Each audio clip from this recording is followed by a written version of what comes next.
coming up this week on the Course of Life podcast. Both the PGA and the Korn Ferry Tour had their regular season finales, lots of tour card drama, and sudden death drama as well, plus a big win for the podcast. Plus, we're tuned into everything outside of sports, including a new HBO doc and a band for the ages. And this week's guest is Jennifer MacCurrach. She's the director of the First Tee Austin. I told you about my visit a little bit on last week's episode. We get to dive into the program, learn all about the First Tee and the campus and more. And we always end with food. All of it brought to you by our friends at City Bonfires. Mike, hey, great news, breaking news, which I did not tell you earlier. We had our first purchase with promo code COLFIRE. So people get it. You know, these bonfires are really portable, really reusable. And that's the key. You can take them anywhere. You know, there's not a lot of fires that you can take wherever you like, you know, unfortunately. But this is one of them. Not a fire that will work to actually get you some s'mores, because a lighter will let you take fire, but it doesn't. It's not going to do the same thing here. It's not going to work for you. This is so easy to light with a stick lighter, easy to put out as well. You can put it in your beach bag, backpack, throw it out over your favorite overlook, or use it for a nighttime practice session as well, too. Yeah, and like you said, don't forget s'mores. This is the moneymaker for s'mores or any great summer, fall s'mores night coming your way from the City Bonfire. Our promo code COLFIRE, again, to get 10% off of any order on the website. Check out City Bonfires today.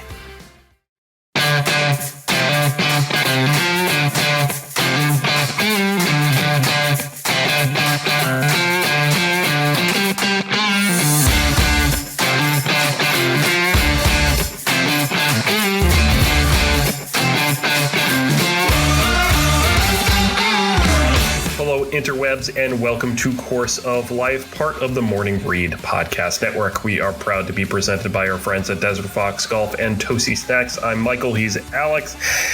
And Alex, we've been saying it all season. It was the year of the playoff, and it did not disappoint with a 6-man playoff to end the Wyndham Championship in the regular season of the PGA Tour. Insane.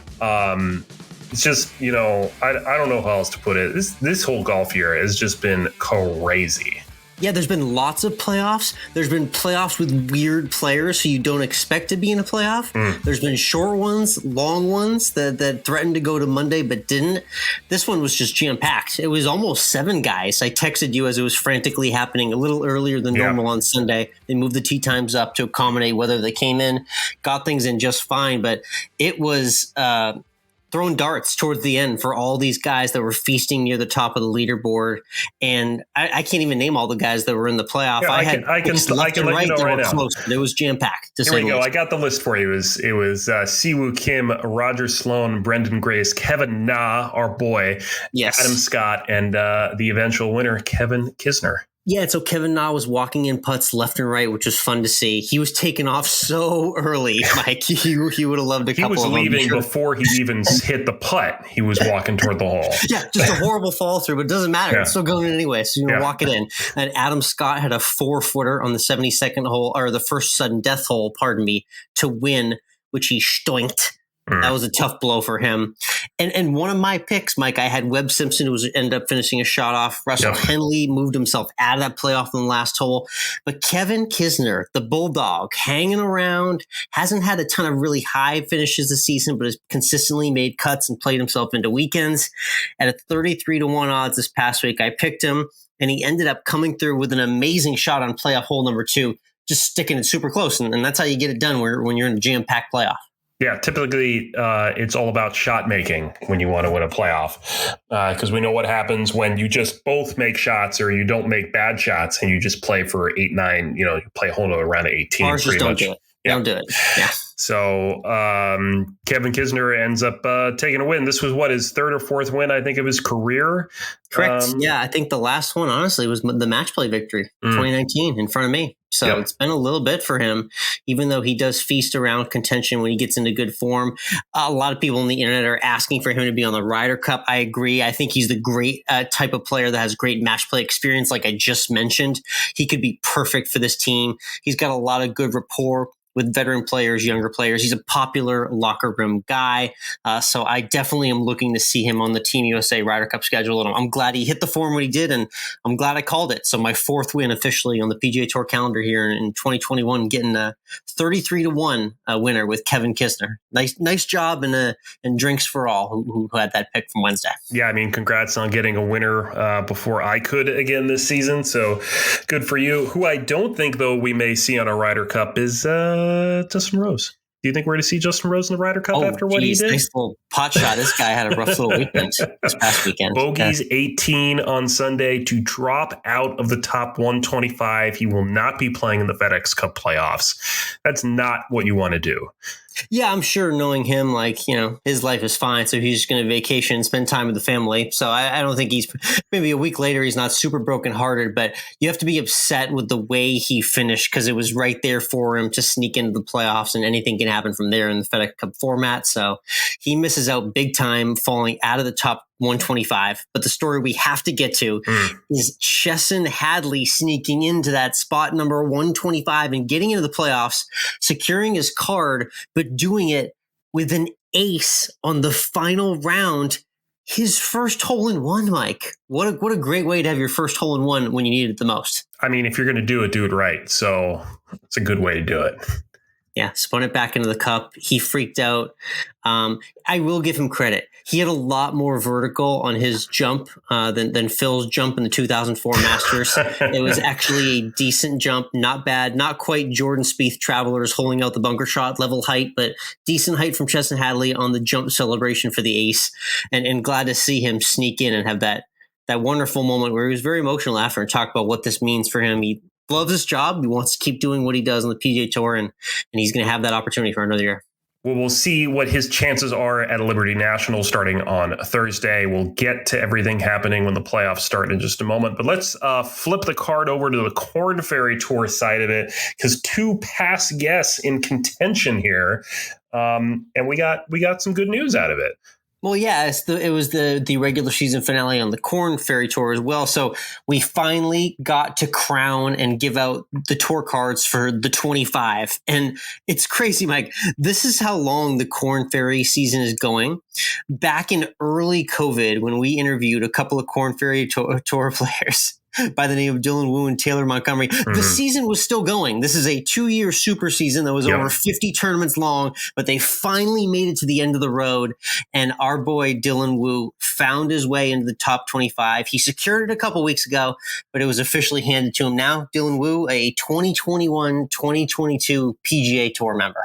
It's fantastic. We're going to have to get him back on the podcast just so we can congratulate him and see how everything else is going and see what else he's got cooking for him. Yeah, I mean, this is the thing I'm really excited about that I needed to get out here is if you're not following Dylan Wu right now, you actually don't have to be into golf at all to follow Dylan Wu. I'd say he posts about 20% golf content, and the rest is just the awesome trips he takes with his fiance and the amazing restaurants they go to everywhere he plays. They are awesome at finding the best spots. So if you're looking for a good foodie follow out there, don't only just follow Always End with Food Pod, where you can find our food pictures, but shameless follow Dylan plug. Wu for a good time. I would look forward really more than anything to just see all the restaurants he hits on these new PGA Tour destinations for him. So that'll be fun to watch. Yeah, it's certainly a step up in terms of maybe the venue and what you can get into now that you're on the PGA Tour, plus just the food he's going to get on tour, as we saw from Mark Baldwin being on the tour for a weekend. Yeah, so. That's right. Dylan Wu, maybe Dylan Wu and his fiance, maybe they do the filet mignons now. Now they can go for like the tomahawk. You know the steak they take out on the platter. That's like $100. It's time for those now. We're gonna do a little Salt Bay action at the end there too. Yes, that's right. Love it. And then of course we still have to talk about Taylor Montgomery as well in his season. Not maybe as good as a result, but he's still got some chances. Yeah, no, that is the nice part about this. Obviously, the poor news being he falls out, got bumped at the last second by Austin Smotherman. Quite literally finished number 26, Mike. That's a hard pill to swallow. Definitely, he was in the top 25 for most of this super season. But regardless, he's going to have another swing at it in the Korn Ferry Tour Finals coming up. So he'll have another look at getting this PGA Tour card soon. I don't think it's going to be long. We've profiled Taylor here on the podcast, and a lot of past guests have also played with him and can back up everything that we've said about how great of a putter, player, and guy he is. So looking forward to seeing Taylor Montgomery's name a lot, not only on Korn Ferry leaderboards, but definitely on the PGA Tour soon. And really, both these guys on the Korn Ferry Tour, and really almost anyone on the Korn Ferry Tour, really embodies a lot of those first tee values. The nine cores. Thank you. Thinking specifically around perseverance and confidence in your game, that you're in the right place at the right time, and you will get to where you want to go, and to just keep going even when things get in your way. So again, I got to say that again. We had a 50+ event season on the Korn Ferry Tour. It's a long season. Went through an entire pandemic. Okay, they started this in early 2020 before COVID.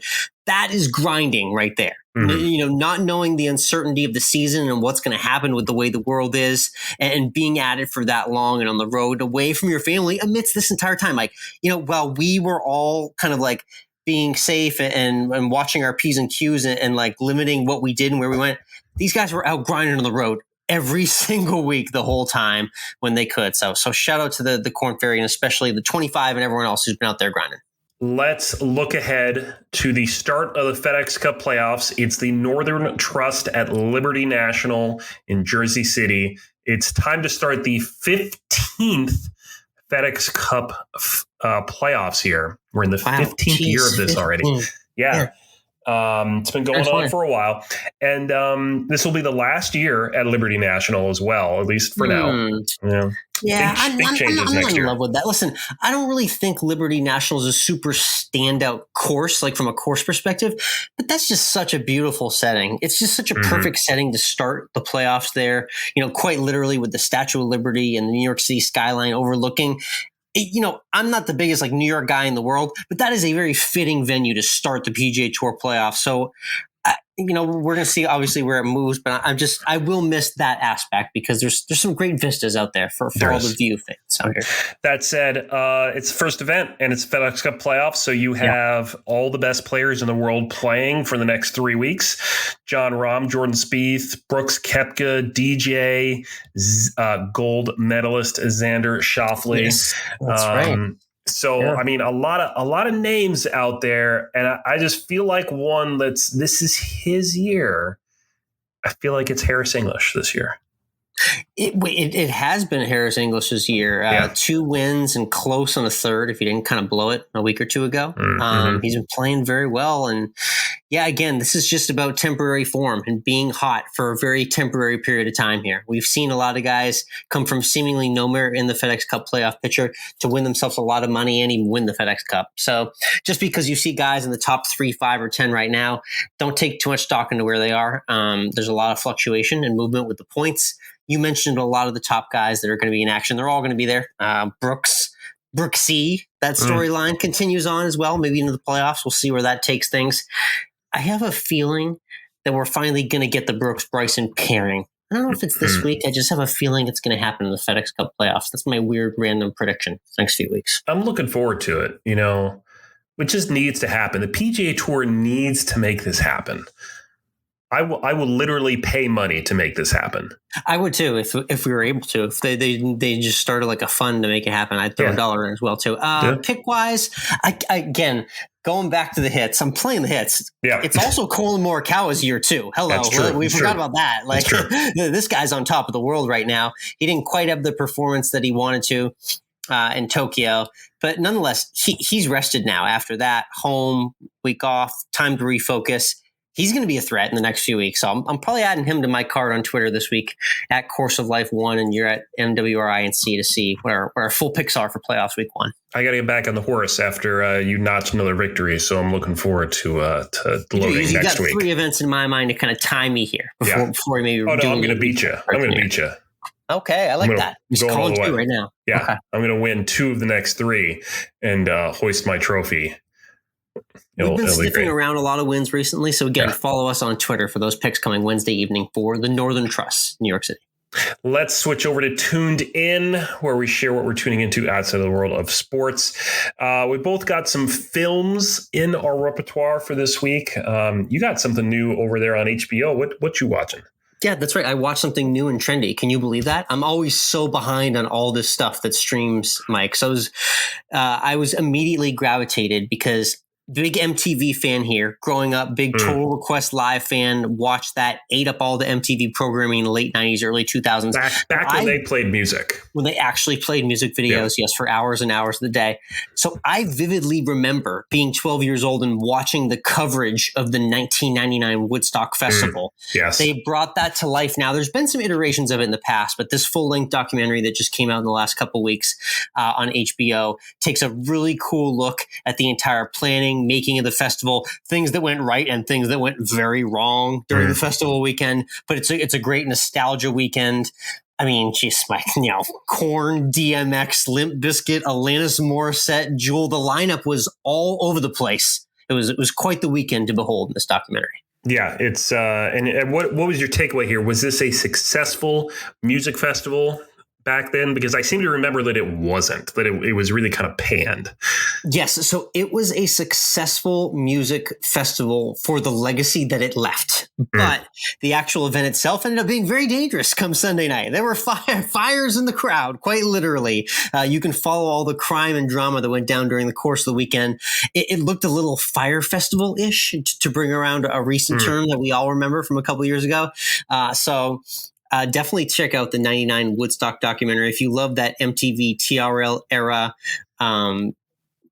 remembrance of your earlier life like I do, then definitely check that out. It's a good watch. Let's keep this music theme going with what I watched. Watched 4 3-minute movie reviews. Shameless plug.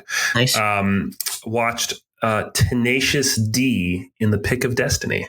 Now, that's been around for a while, right? This movie was like 2006, I think it was. Of course, the show was on before that. So Tenacious D was around for a while before that. And I've actually never seen any, I've heard of Tenacious D. I've seen their music. I've heard some of their music. I've never seen the movie or watched the show. So this was the first time actually watching it. And it was exactly what you'd think it would be from Jack Black. Yeah, pretty much. I mean, I was surprised to find, I just did a quick look, and that band's been in existence for over 25 years. Yeah. That's pretty awesome for the kind of lifestyle they portray. And for the kids at home who have never heard of Tenacious D and don't even know what we're saying right now, you know who Jack Black is. And Jack Black is actually in a band where he actually creates music, and he's been doing it for a while, in addition to the movies that you know and see him. I mean, if you've watched Jack Black in a movie, then you kind of know Tenacious D music, because that's exactly what he does in the band. Yes, he essentially spits out long songs and turns them into band music for Tenacious D. So. That's exactly what it is. And that's the music we're tuned in this week. It is. But for now, let's switch over to this week's guest. Alex, as you said at the top, and as we constantly say on this podcast, we're big friends of the First Tee. In fact, we went ahead and made the First Tee of Greater Austin our official charity. And last week, you talked about your visit to the First Tee of Greater Austin. And this week we get to hear a little bit more about it. Yeah, I mean, this is really cool, Mike, because I remember you and I having this conversation, being like, you know what? We want to kind of get back and just kind of bring awareness to something that's personal to us, that we're not taking a dime for it. We want to support an organization we truly believe in. And this was just a natural step because of this being a golf themed podcast. The First Tee is an organization that everyone has known and knows for a long time as being great for underprivileged kids and giving kids an opportunity to learn the game of golf in a very friendly way. And as soon as we partnered up with them, they've been nothing but great friends to us. So I want to reiterate that. I had the joy of going out there last week and highlighted that a little bit. Be sure to check out the YouTube video of my visit as well, too, on the Course Life YouTube. But it was really awesome to go out there and got to record this great conversation as well with their director. Yep. So that conversation with the First Tee Greater Austin director, Jennifer MacCurrach. Did I say that right? Yeah, pretty good. Yeah. Nice work. See? We'll be up in just a moment. But first, as always, this interview is brought to you by Desert Fox Golf, our friends of the show and the makers of the Phone Caddy. The Phone Caddy lets you strap your phone right onto the side of your golf cart so it's easy to view and use all day long. No more fumbling around the dark spaces of your golf cart, dropping your phone on the seat, or even worse, onto the grass as you drive away. The Focus Caddy keeps you locked in safely so you can stay locked into your round. It'll be the talk of your foursome and a great gift for any golfer in your life.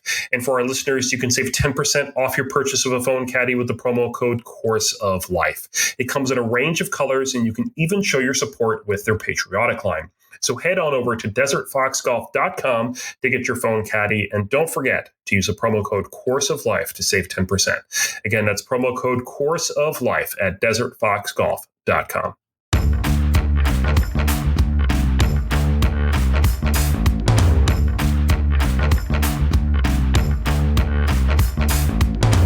Next up on the tee, we've got the executive director of our friend, The First Tee at Greater Austin. You hear us talk about our friends at The First Tee and the 9 core values every week on the podcast. And today I'm out on the campus experiencing it all, joined by Jennifer MacCurrach, who runs the show. Jennifer, how are you doing today? I'm doing wonderful. It's a gorgeous day out here. It is. Yes, absolutely. I'm glad I got good weather. We've had a surprisingly fickle weather system for the summer in Texas. It's usually pretty predictable. There's been a lot of New England rain here, I noticed, the last few months. I know, it's incredible. We usually don't see rain at all. Usually the weatherman can pretty much clock out in the summertime because it's 100 degrees. You know, it's 85 in the morning and 100 degrees the rest of the day for 2 months. It's been a little bit more unpredictable, to say the least. But let's talk about the facility that we're at right now. It's the Harvey Penick Golf Center. And talk to me about the origin of First Tee Austin. I know you've been around it since pretty much its inception, and how the origin of First Tee Austin relates to this facility that we're at today. Yeah, no doubt. Well, Harvey Penick is, one of 3 World Golf Hall of Fame members associated with Austin, Texas, besides Ben Crenshaw and Tom Kite. Yep. And actually Pete Dye, because he also designed the Austin Country Club. So we always thought that Harvey kind of was First Tee before First Tee, because he taught, life skills while he was working with his students. We started the chapter in 99, fall of 99. We were one of the first generations of chapters to come on board.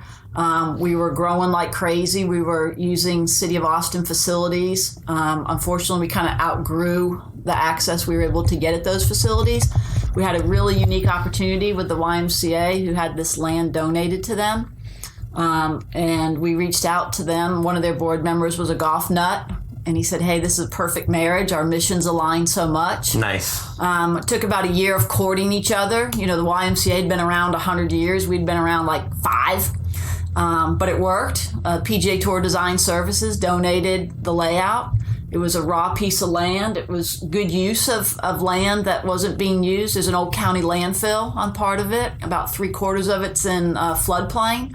So it's a great community asset on a piece of land that otherwise probably wouldn't get developed. Definitely. I love putting it to its best use like that. And you mentioned Harvey Penick himself. This is the golf center directly next to the YMCA we're at. Talk to me about his legacy. A lot of people maybe don't know him outside of the city of Austin. A legendary instructor, had the famous saying, take dead aim, and taught some of the most historic Austin golfers like you mentioned.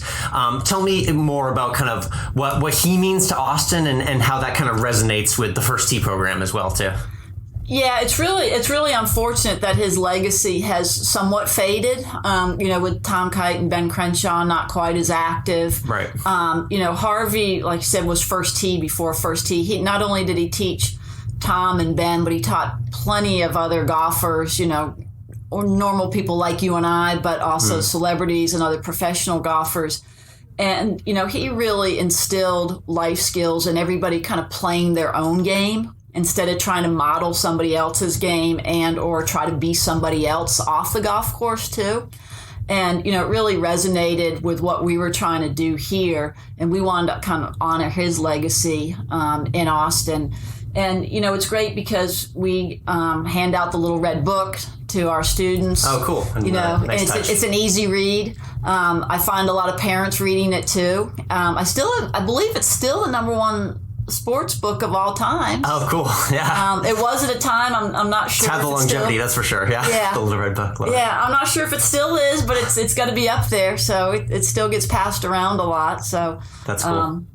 we're excited about. I love hearing that his legacy definitely shines on in the Little Red Book. I haven't thought about that in a while. Cool golf memory there as well from a lot of childhoods for those who've been in the game for a while. Let's talk about the camps and different programs specifically that are offered here at the First Tee Austin and First Tee programs in general. A lot of people may be under the misinterpretation that this is maybe just the place where someone gets their first lesson or introductory to the game, which it can be, but talk to me about the different camp programs that are run not only just during the summer, but year-round too.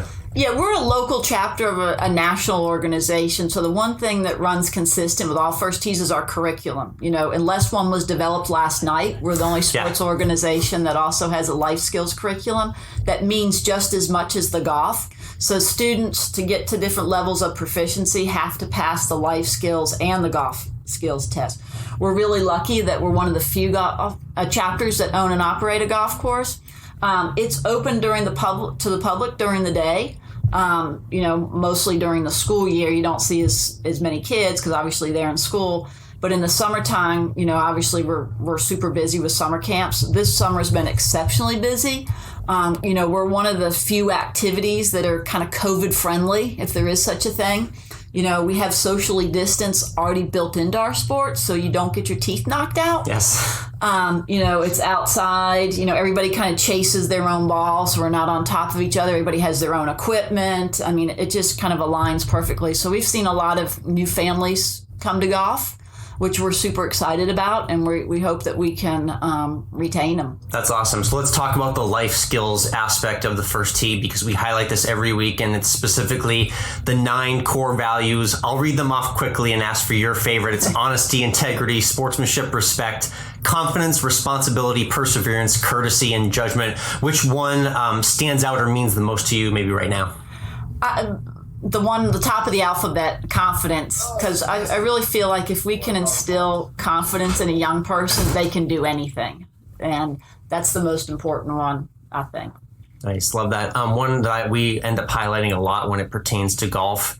We end up coming back to the word perseverance a lot when we talk about the best players in the world trying to win tournaments, or we talk about players that are on the cusp of being a professional and trying to gain status and make a career in the game, and how they're persevering. And when you talk about and look at these kids and the people that are part of the First Tee programs, what does perseverance mean to you as a 9 core value in golf? Yeah, I think perseverance is the one they learn the quickest. And the reason being is as soon as they tee off on that first tee for their first tournament or for their first round of golf, they realize it's all them. Yeah. The coach isn't putting in a stud player to help you out. There isn't a teammate to help you out. You are on a solo mission for that 9 holes or that 18 holes. Love that. Let's talk about how these get mixed in. People are probably listening and wondering if they want to get their kid or family member involved in the First Tee program, how the golf lessons and the life lessons are mixed in during the course of, say, a day at camp. How does that work? Yeah, so the Austin chapter was actually instrumental in getting the life skills curriculum even built. And so when we did it in our RFP to organizations that did that type of work, it was very simple. We wanted something fun and we wanted something seamless. So the kids go out and play, and during the course of their playing and their on-course activities, we try to tie in what's their goals on the golf course, at home, and at school. And so if their aspiration is to make their high school team, it might be building a goal ladder. Well, part of building that goal ladder is I've got to get good enough grades so I'm eligible for the high school team. And so build that goal ladder for my schoolwork, build that goal ladder for my golf work, and then, hey, how's everything going at home? Well, I'm not getting along with my little brother. Okay, well, in order to do well in school and on the golf course, you want to have positive relationships too. So let's build a goal ladder for getting along with your little brother. So it's all done seamlessly, and it's all done in a fun atmosphere. I love that. That's cool. I love the way that's weaved in. So let's talk about what I'm going to be doing today and seeing the campus, playing the 9-hole course. I'm going to get in some other fun activities as well, but talk to me about who I'm playing with today. You don't have to mention them specifically, but they're just an example of the great ambassadors that you have here for the First Tee Austin program. Talk to me about kind of the lineage and how kids grow through this program and grow up to end up being, counselors and look over these kids now. Well, as you know, Alex, and probably everybody listening who are golfers, golf isn't anything that we master. We don't peak when we're 12 or 13. And so there's no perfect round. Yeah. Exactly. Personally, I'm still waiting to peak. Yeah. And so it's an ongoing program. And so, there is no reach the end of it. So once even a student even graduates from high school and they go on to college, they're still working on the same things that they did when they were in elementary school or middle school in the program. So today you're teeing up with two of our alumni. Both of them are college golfers. Oh boy. One of them was supposed to play at St. Ed's, but unfortunately during COVID they lost their program. So now she's attending UTSA. Okay. And then one of them playing with a young man who's a current high school golfer here at Austin High. Nice. All of them have been in the program or were in the program for over 8 years, probably 9 years.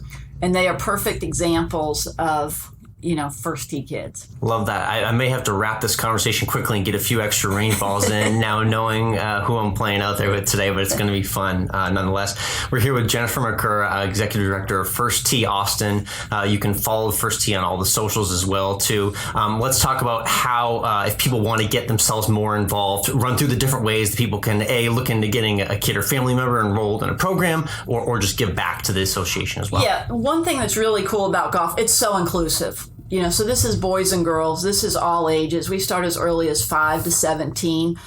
You can join, and it's an individual sport, so it's okay for a 13-year-old to come start golf. With other sports, it's kind of passed you by if you haven't gotten involved with it at a very young age. Right. So that's the number one thing. Secondly, you can go to our website, firstteeaustin.org, and sign up for any of our programs. You can reach out to myself or Derek, our programming manager here on site. We're always looking for volunteers. And you don't have to be the most proficient golfer in Austin to volunteer with us. We actually prefer people that just are interested in getting involved with kids. And you actually get the opportunity to participate with the kids in the program. I'm guaranteed you at least cut 2 shots off your game if you come out and volunteer with us. Good to know. I'll keep that in my back pocket, definitely. One of the other cool activities I love that we have here, and growing the game is about golf, but also kind of different ways to introduce concepts in golf, and that's the foot golf course. This is something I'm not familiar with. I kicked a soccer ball through my entire childhood, and I've played golf my entire life. I don't know how this is going to come together for me. What's the missing piece? Is there a secret to foot golf? And what do I need to know going into this? Well, just like real golf, the putting is the hardest. Yeah. Okay. Kicking away is easy. The putting is the hardest. Because especially even for soccer players, because they're just used to booting it, right?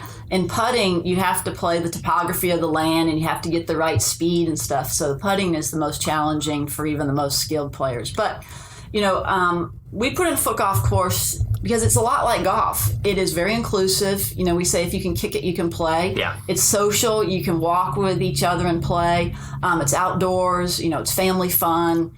And then also in doing my research, there's a huge soccer culture here too. There is. We just got a brand new soccer team here as well. Yeah. And they love it as an extra activity. They do it for team building for their teams. They do it just for social activities. And it's a lot of fun. And our campers love it too, because sometimes we have them play to the foot golf holes with a golf ball because it's a much bigger tub. So it's a good way for them to work on their short games. I'm going to get in touch with a couple of people I know at Austin FC, see if we can get them out here a little bit more often. Yeah. That'd be fun to have them out here. Awesome. And the final question we love to ask our guests, I'm going to put you on the spot. When you finish your round of golf, I know you're struggling for that great round all the time, just like all of us out there. What's your go-to at the 19th hole, your favorite meal and drink that you love to order at the end of a long day on the course? Oh, definitely the burger. Every golf course has a signature burger, and they usually have a signature craft beer or local beer. But those are my 2 favorites. Yeah, that's as American and Texan as it gets right there. Yeah. Great answer, Jennifer. Thank you so much for having us here at the campus today and highlighting the First Tee and the programs. And looking forward to getting out there today. Yeah, thank you, Alex.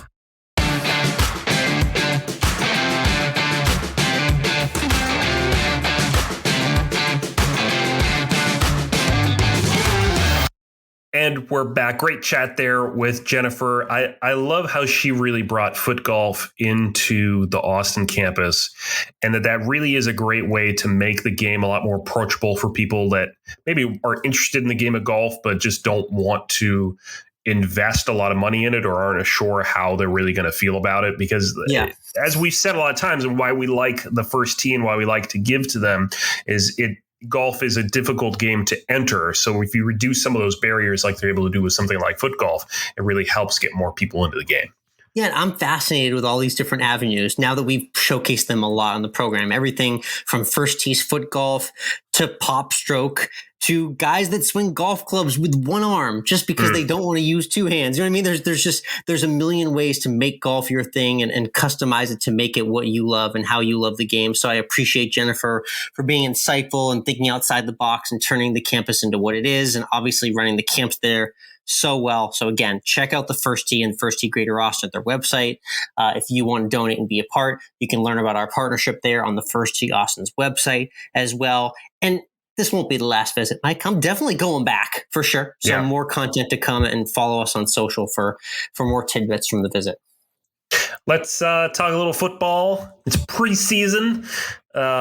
We had actual football games this past weekend. Yes, I'm overly excited. It's so every year this happens to me. As usual, could care less right now. I mean, these games are so meaningless too, but I am just locked into every down. Last Thursday night was the first battle of Mac Jones versus Cam Newton to see who's the Patriots starting quarterback.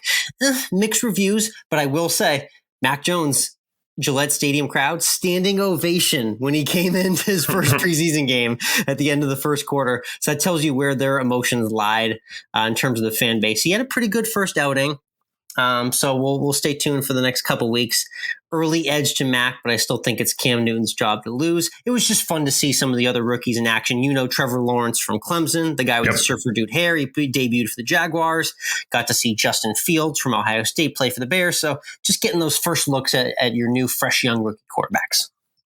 And of course, I know that what you also always love to talk about is Hard Knocks, because especially since they're featuring my least favorite NFL team, the Dallas Cowboys. Yes, that's right. I had to sneak these Hard Knocks tidbits in for you because I needed to get your opinions on this.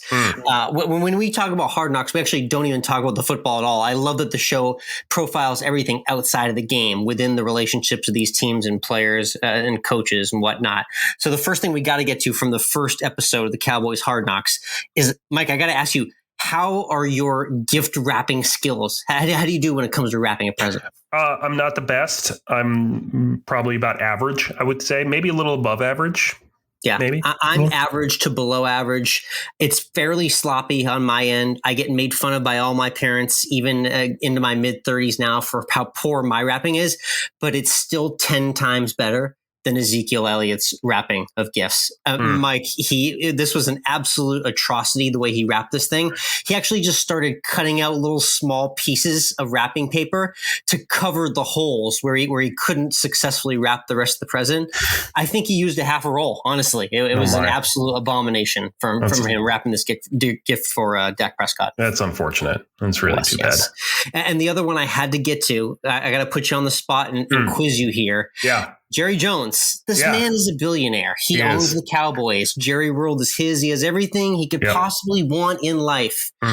So I'm very surprised to see that Jerry Jones is a McGriddle guy. He just eats McDonald's breakfast sandwiches. I mean, the McGriddles are pretty great, if I do say so. I mean, if they were if there was a way to make them taste the way they taste but be healthy, I would eat them all the time. So this is great. It's Hard Knocks. You can picture it. Liev Schreiber's narrating. He goes silent. We're just in a blank room. We just have the overhead cam looking over Jerry Jones's semi-empty desk.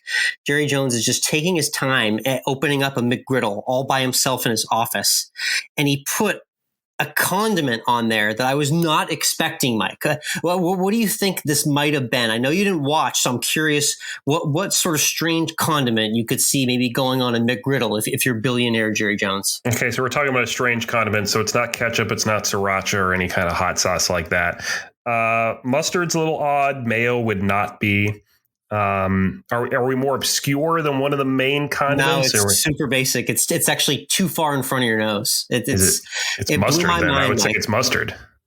To find out, he actually just literally takes out. He opens up the patty of the McGriddle. He takes out a salt shaker and just pours salt all over the middle. There's already plenty of salt on this. It's from McDonald's. They dip it in salt and roll it around before they give it to you, and then they pour extra salt in the bag. So. I knew you'd appreciate that. How wild a move is that? First of all, salt is not a condiment. A seasoning of sorts, yes. Just an absolutely zany move from Jerry Jones. Those are the headlines of the first episode of Hard Knocks there for you. Now I'd really love to see what happens if we put Jerry Jones and Donald Trump together and have them plan a dinner. What do you think we're getting there? For 15 Big Mac combos, honestly. We're all going to leave. No one's leaving because we're all going to have heart attacks. Yes, that's right. Speaking of food, let's talk a little football food before this is our end with always food. End with food teaser extension. Right, we're not actually ending with food yet. We're not there yet. But photos came out of the food at the brand new SoFi Stadium. They're up on Twitter of their marinara pizza, their hot dog, their cheeseburger sub, and their veggie burger sub. Yeah, I showed these pictures to my wife. And her expression was one of disgust, disdain, and just unknowing of what was happening. It's purely disgusting, and it's horrible to see, especially because this isn't a slouch of a venue. I'm not talking about this isn't a AA baseball venue. Brand new SoFi Stadium. It's just a multi-billion-dollar complex in Los Angeles, Mike. I mean, we've got access to better food than this. And those, like, that piece of pizza goes for $15, I think. I think a lot of the subs are $12 to $15 as well, too. Again, I hate to say it for the second time, this was Firefest material type food going on here. It was extremely poorly presented and shocking. What's sad is that the cheese wasn't melted on the cheeseburger. And, McDonald's has melted cheese on everything they make. They do, and their burger's made in about 49 seconds. Yeah. So, it really doesn't take rocket science, but apparently SoFi Stadium has not quite figured it out. Their first game inviting the fans to the vendors and the concessions. They need some time to work that out. It's, at least preseason for them too, I guess. It's all right. Before we actually end with food, I want to talk about that baseball game out in Iowa. Yes, the Field of Dreams game. What are your thoughts on that, besides the Yankees getting their heart ripped out at the end? Well, besides the Yankees now being the only Major League Baseball team to ever lose a game in Iowa. Yeah, that's sad. What a good stat. Thank you. The visual of the teams coming out of the corn at the beginning of the game was really spectacular. Yeah, I definitely call for more niche venues like this. Yeah, this was pretty awesome. And now Twitter is begging for a Sandlot game. Oh, yeah. That'd be great. That's a natural. I'm trying to think of other baseball movie-ish themed venues where you could play this out. Lots of thoughts there. But yes, there's definitely a Sandlot game coming in the future. We can just run back the Field of Dreams game once a year, too. Just feature different teams as well, too. I highly endorse that. I enjoyed the balls just going out into the corn. That was a nice visual. A home run ball does not necessarily have to be caught or ran after by a throng of fans. I appreciated just watching it disappear in the field. So it was a very nice visual indeed. And speaking of visuals, Fox Sports really did a great job creating specific graphics package for this game so that your score bug actually looked like it was a handheld score board that they were updating. So that was really kind of cool too. It's the little things. We're a sucker for those little TV graphic gimmicks too. Yeah. That's a good call out. Great job by everyone who put together that Field of Dreams game. Shout out to MLB. I love trashing MLB, so I'm giving them full kudos for that performance last week. You heard it here first. We actually like what someone in Major League Baseball decided to do. But let's move off of this and let's hashtag always on the food. Yes, now we're there. Brought to you by Tosi Snacks, makers of the Tosi Super Bites and Tosi Bites. We love them. They're our favorite golf snack. I'm running low, so I'm going to hit up our friends to get some more. You can get some more by going to tosi.com/COL and put in promo code COL20 for 20% off. It's that easy. They have amazing flavors. They're in golf courses all over the country, but they're really great for anything. They're just a good, healthy snack on the go. So check out Tosi Bites. The thing that I'm checking out is going to really irritate a lot of people right now. I saw a headline that I was waiting for so long, Mike. I jump the gun every year on this, and I'm doing it again. It feels like I'm getting 1 week earlier every time we go around the sun, Mike. But here we are. Our episode releases on Tuesday, August 17th. You may be listening on the 18th, 19th, or beyond. But while you're listening right now, it's already pumpkin spice season. That's right, pumpkin spice season, Mike. You heard it again. I'm going to shout it to the rooftops. It's back. We're here. How do you feel? This is fucking bullshit. Yes. An extremely early start, to say the least. Yeah, they've seemed to move this up a few days every year. Pretty soon this is going to be like the Stanley Cup playoffs. It's going to start, pumpkin spice season is going to start before the previous season ends. So it's just going to be part of the summer package now. Pumpkin spice flavoring at this point. They're jumping the gun all too early. They did it last year because of the pandemic. They wanted to give something people to get excited for. That was fine. And they doubled down on it this year. It might be a little too intense, but I don't care. I'll post my way too early pictures of pumpkin spice iced coffee from Dunkin' Donuts, which launches, you heard it, that's right, Wednesday, August 18th. It's pumpkin spice season. Congrats to everyone out there. We officially made it. I really don't care. I appreciate how offended you are too. I love rubbing it in. That said, I made something that maybe some people also think about in the fall, and that, cinnamon raisin flavors. I think that's something that maybe is a fall flavor. I think of it all year long. That contends in the fall. But I could see it. People think of it as fall flavor. So I made cinnamon raisin challah this week, and it was. You're on a big bread kick, especially challah now too. Well, because we bought a new cookbook that's nothing but Jewish baking recipes. Yeah, so you're running through all the flavors. Making my way through the book now. It's fantastic. It's amazing. I mean, what could be bad? It's cinnamon, it's raisins, it's challah. It's great. I just don't get cinnamon raisin products anymore. I don't know why it slips my memory, because I absolutely love them to death. But God, I'm such a sucker for a nice piece of cinnamon raisin bread that brings me right back to my childhood. Cinnamon in general is one of those things that I don't think people search out. But once they have it, they're all like, oh my God, this is great. It's just like Jerry Seinfeld said, cinnamon is what everyone really wants. They just don't know it. Right? Yes. So, well put. I like that. Yeah, it's the sleeper seasoning and spice that you didn't know you needed as much as you do. So shout out to cinnamon raisin challah. And again, you can check out our food photos from our adventures, both mine out and yours in baking, at AlwaysEndWithFood Pod, POD, on Instagram. That's a wrap on this week's Course of Life, though. We'll be back with another episode next week. Until then, everyone have a good week.